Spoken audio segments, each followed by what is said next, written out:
What's up, guys? I'm Chris Williams, and this is Wrestle, and today we're talking about Survivor Series. Now, before we get started, let me tell everybody that I only got to see one match on the card, so there won't be any ratings for this thing. Because as we all know, you can't be on YouTube and talk about wrestling without giving matches some type of a star rating. But I will be giving my thoughts on each match and whether I agreed or disagreed with what actually happened. Also, guys, don't forget, leave comments down below telling me what you think about what I've said or about what you think happened at last night's Survivor Series. Okay, now that we're past all that, let's actually talk about the pay-per-view. First up was Dolph Ziggler versus John Morrison for the United States title, where Dolph Ziggler was victorious. Personally, I really like what they're doing with Ziggler. I really think as long as they keep making him a strong jerk heel, it'll really mean something down the line when he finally loses. Also, I find it really funny that Ziggler's in not one, not two, but 3 feuds on Raw. This means either one of 2 things. 1, Ziggler is praised beyond belief by the writing staff. Or 2, they just don't have enough confidence in Jack's swagger to carry a feud by himself. Sorry, Jack. Next on the card was Beth Phoenix versus Eve for the women's title. Beth won, no real surprise there. I will say that I like what they're doing with this feud. I'm really glad I get to see the actual divas I do like on TV more often. My only real complaint is, I'm not a big Kelly fan, and I just really wish someone else was the face of this feud.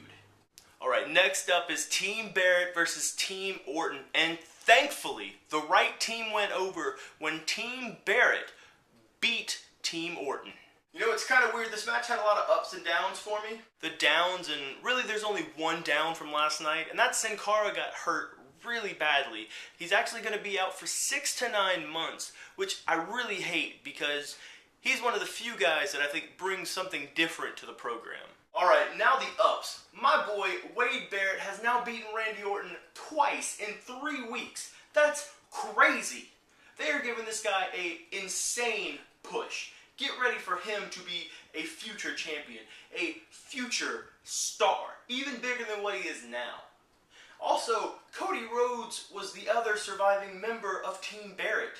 That's crazy. If you go to WWE.com right now, you will see him and Barrett, arms raised, celebrating their victory. I'm telling you right now, mark it in your calendars. Barrett, Rhodes, they're going to be future champions by this time next year. Get ready. Psst, WWE, this is you properly building stars. And sadly, that's not what happened in the main event. Unfortunately, we can't talk about that yet because we've got 2 title matches to get to. First up, it was Mark Henry versus The Big Show. Mark Henry won. He was injured by The Big Show. What did I think of the match?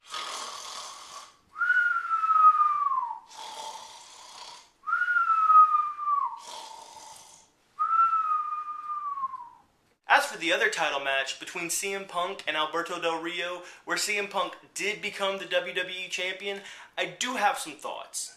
Okay, guys, before you guys freak out on me, let me tell you this. I'm a huge CM Punk fan.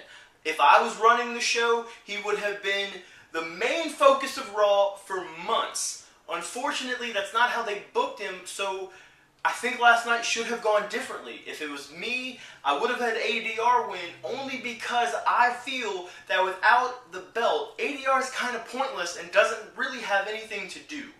Also, would anybody really be surprised if ADR just wins the title back at the TLC pay-per-view? Now onto the match I got to see last night. It was Rock, Cena, Miz, Truth tag team match where The Rock and Cena were victorious.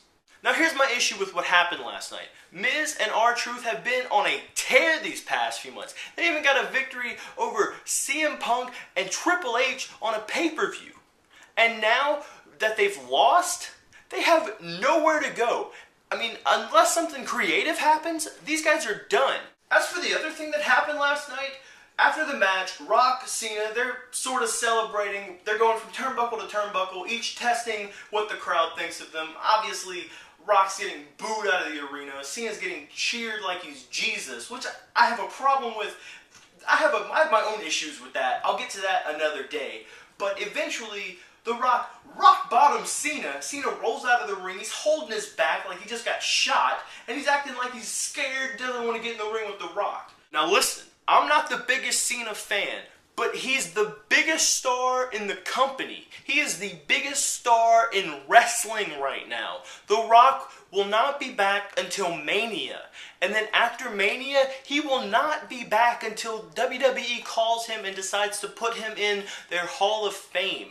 In one night, The Rock has made one of their top heels and one of their top stars look weak. In my opinion, WWE is in a lot of trouble unless they get really creative with their booking, all because somebody didn't want to do business. Now, after saying all that, folks, don't get me wrong, I'm more than willing to give WWE a chance. I'm going to tune into Raw tonight. I'm going to watch it, and I'm going to hope that they do what they're supposed to do. And I promise, probably tonight, after Raw, I'll throw up a quick video giving my thoughts about what happened, and, you know, if I'm wrong, if WWE goes the right direction that they should, I'll be more than happy to say, great job, good booking, you know, I'm glad that you guys are doing what you're supposed to do. Well guys, that's it for this week's Wrestle. I'm Chris Williams. I'll see you guys next week. Don't forget, subscribe, like, leave comments, thumbs up, thumbs down, do whatever you feel you should do. Just make sure you tell your friends, you tell your wife, you tell your kids, tell everybody you know. Wrestle. It's on the YouTube. It's in the Google. See you guys later.